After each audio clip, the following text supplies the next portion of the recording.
جو ہے وہ سعودی عرب کے ساتھ ڈیل پر کیا کہنے جا رہے ہیں, تو ان کے پاس ایمپل ٹائم ہوتا ہے کہ آپ اس کی تیاری کر سکتے ہیں. اب ان کی یہ ظاہر ہے کہ یہ ٹویٹس ہیں, اس کے اوپر بہت زیادہ تنقید ہو رہی ہے. میں آپ کو سب سے پہلے یہ بھی بتا دوں کہ دیکھیں, ہم ایز جرنلسٹ مختلف ایونٹس جو ہیں وہ کور کرتے ہیں, from D G I S P R press conference, N D U, وہاں پر مختلف ایونٹس ہوتے ہیں, ایوان صدر, ایوان وزیر اعظم, پارلیمنٹ ہاؤس, فارن منسٹری, اس کے علاوہ دیگر سینسٹیو جو ہے وہ منسٹریز ہیں, گورنمنٹ آفیسز ہیں, اور جو بھی لوگ وہاں پر ریگولرلی اپنے کام کے سلسلے میں جاتے ہیں ان کی ہمیشہ جو ہے وہ ظاہر ہے کہ ان کی جو ہے وہ سیکیورٹی کلیئرنس ہوتی ہے. ایجنسیوں کے لوگ, ان کا یہ کام ہوتا ہے کہ وہ نظر رکھتے ہیں ان کے ٹیلی فون نمبر کیا ہے, ان کی رہائش کہاں ہے, گھر کرائے کا ہے یا ذاتی ہے, اگر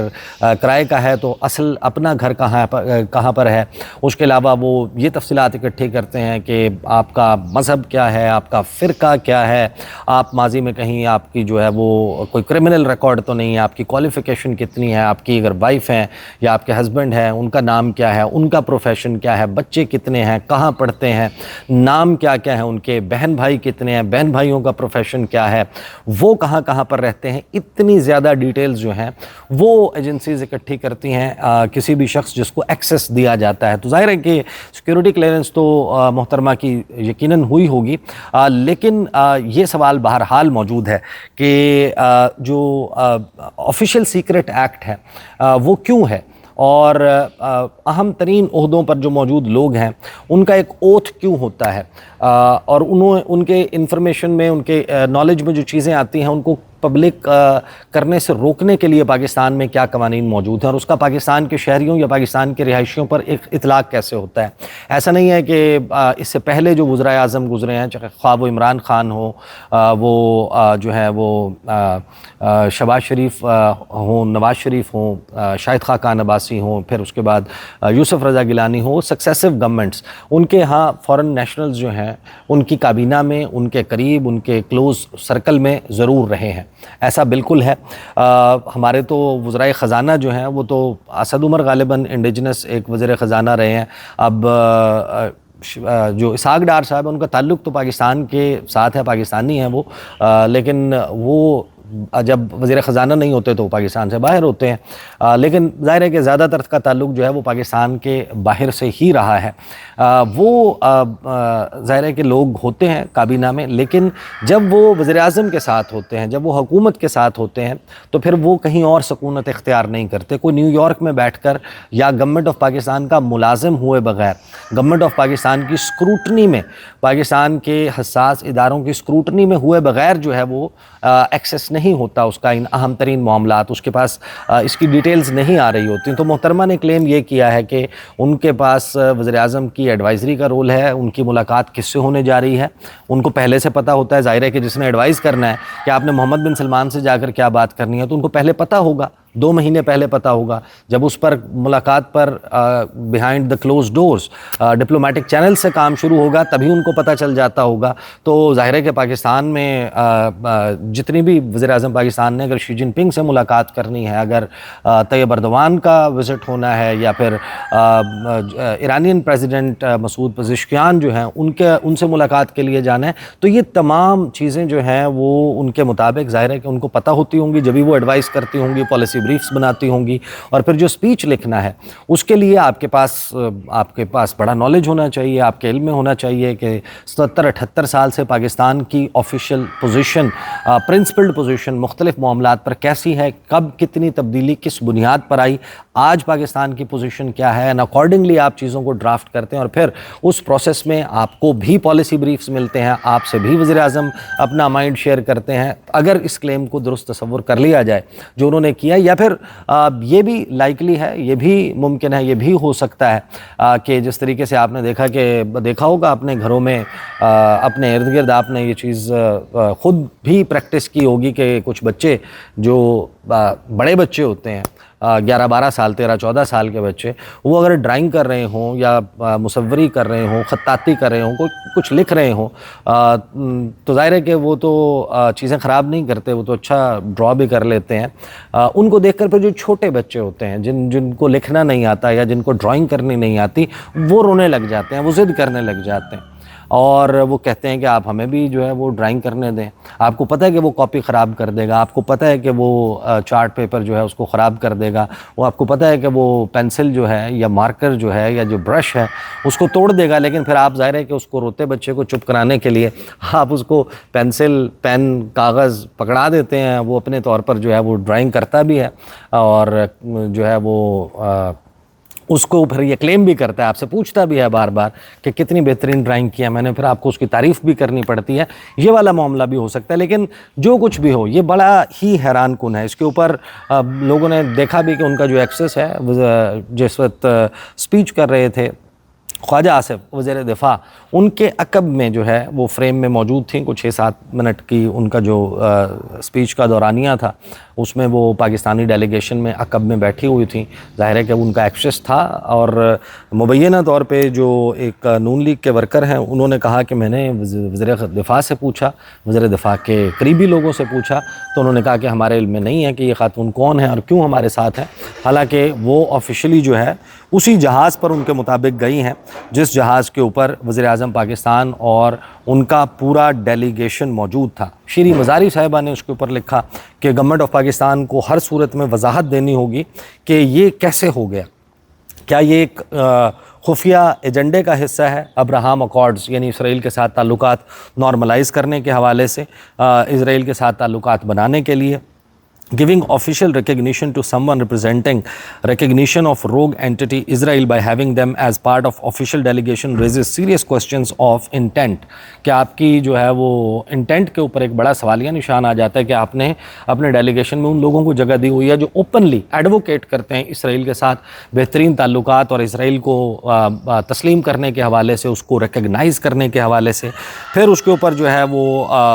کچھ لوگوں نے یہ تبصرے بھی کیے کہ اسرائیل جو ہے اس کی جاسوسی کا نیٹ ورک جو ہے موساد کا، وہ دیکھا کہ جب ایران میں ابھی جنگ ہوئی حالیہ ایران اور اسرائیل کے درمیان، تو جنگ کے پہلے 2-3 گھنٹوں میں ٹاپ ملٹری لیڈرشپ، ٹاپ جو ایجنسیز کے لوگ تھے ان کو قتل کر دیا گیا اسرائیل کی طرف سے، اور ان کو پریسائزلی پتہ تھا کہ کون کس جگہ کہاں پر موجود ہے۔ تو کچھ لوگوں نے اس حوالے سے بھی خدشات کا اظہار کیا کہ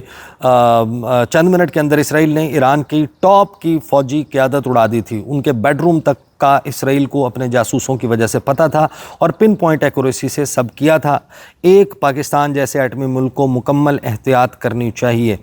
شیریں مزاری، ماریانہ بابر، پھر اس کے بعد دیگر لوگ ٹویٹس پہ ٹویٹس جو ہیں وہ اس کے اوپر ہوئے جا رہے ہیں۔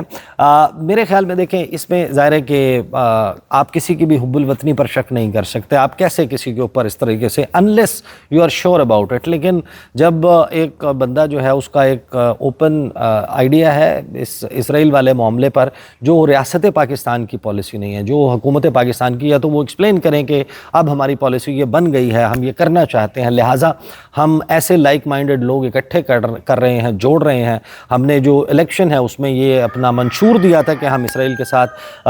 نارملائز کریں گے تعلقات، اور ہمیں ووٹ ہی اس بنیاد پر ملا ہے، لہٰذا ہم نے یہ کرنا ہے، تو پھر تو ظاہر ہے کہ اس کی جسٹیفیکیشن بنتی ہے۔ بٹ ادروائز بھی اس معاملے کو دیکھا جائے تو ایک شخص جس نے اوتھ نہیں لیا ہوا، جو رہائشی پاکستان کا نہیں ہے، جو پاکستان میں نہیں رہتا، شہباز شریف صاحب تو ویسے بھی آپ کو معلوم ہے کہ ایون جو کنگ چارلز ہیں، جب ان کی کورونیشن تھی، جب انہوں نے ریسیپشن آف دا سینچری دیا، جس وقت ملکہ الزبتھ دوم کی جو ہے وہ آخری رسومات تھیں، اس میں شرکت کے لیے وہ اپنی بہو کو ساتھ لے کر گئے تھے۔ اگین بہو جو ہے وہ بھی پاکستان کی رہائشی نہیں ہے، وہ پاکستان میں قیام پذیر نہیں ہے، وہ نہیں رہتی، یہاں سے لندن گئے، اکیلے گئے، وہاں سے ان کو لیا کہ چلو قریب ہی پڑتا ہے بکنگم پیلس, ادھر سے وہ آتے ہیں. تو یہ شہباز شریف صاحب اس قسم کی چیزیں کرتے ہیں. ابھی انہوں نے یہ کر دیا. اب وہ خاتون کیونکہ پاکستان رہتی نہیں ہے, آئی ایم ناٹ سیئنگ کہ ان کی کسی حب الوطنی کے اوپر یا آپ اسی کے اوپر کوشچن کر لیں, آپ ان کا پوائنٹ آف ویو جو ہے پاکستان کے حوالے سے مختلف ہو سکتا ہے, لیکن آپ ظاہر ہے کہ لیکن آپ کے ایکسیس میں نہیں ہے ایک بندہ جس کو آپ ٹریک نہیں کر سکتے, جس کی میٹنگز کو آپ ٹریک نہیں کر سکتے. دوسرا ظاہر ہے کہ یہ معاملہ بھی ہو سکتا ہے کہ کچھ لوگ ان کو ایکسیس اتنا نہیں ہوتا, ان کو اتنا کچھ نہیں دیا ہوتا, لیکن ہمارے ہاں ایسے لوگ ہوتے ہیں جو آتے ہیں بڑے شہروں میں, شہر اقتدار میں آتے ہیں, سیاستدانوں کے ساتھ, منسٹرز کے ساتھ تصویریں اتارتے ہیں, اترواتے ہیں. ان کے جو ہے وہ جب واپس جاتے ہیں اپنے گاؤں دیہات واپس جاتے ہیں تو وہاں پر جا کر دو مقاصد ہوتے ہیں. ایک یہ کہ کچھ لوگ ہوتے ہیں جو اپنے رشتہ داروں پر, دوستوں پر روب ڈال لیتے ہیں کہ دیکھیں میرے کتنے بڑے لوگوں کے ساتھ تعلقات ہیں, یا پھر کچھ ایسے لوگ بھی ہوتے ہیں جو اس میں نوسر بازی بھی کرتے ہیں, اپنے ان تعلقات, اپنی وہ تصاویر اپنے ڈرائنگ روم میں سجا کے یا اپنے آفس میں سجا کے آنے والے لوگوں کو الو بناتے ہیں. ان کو بتاتے ہیں کہ بھائی میرے بڑے تعلقات ہیں, میں فلاں کام کروا دوں گا, اتنا مجھے جو ہے وہ پیسے دے دو, اتنا حصہ دے دو, اور درمیان میں کچھ لوگوں کو فون کالز بھی کر لیتے ہیں. تو بہرحال یہ معاملہ ایسا ہے کہ جس میں پاکستان کے سابق سفارتکار وہ بھی حیران ہے کہ یہ کیسے ہوا ہے, صحافی وہ بھی حیران ہے, سیاستدان بھی حیران ہے, اپوزیشن کے لوگ بھی حیران ہیں, حکومت کے اپنے لوگ بھی حیران ہیں کہ یہ ہوا تو ہوا کیسے. These are the details. اگلی ویڈیو میں ملاقات ہوگی, اجازت دیجیے, اللہ حافظ.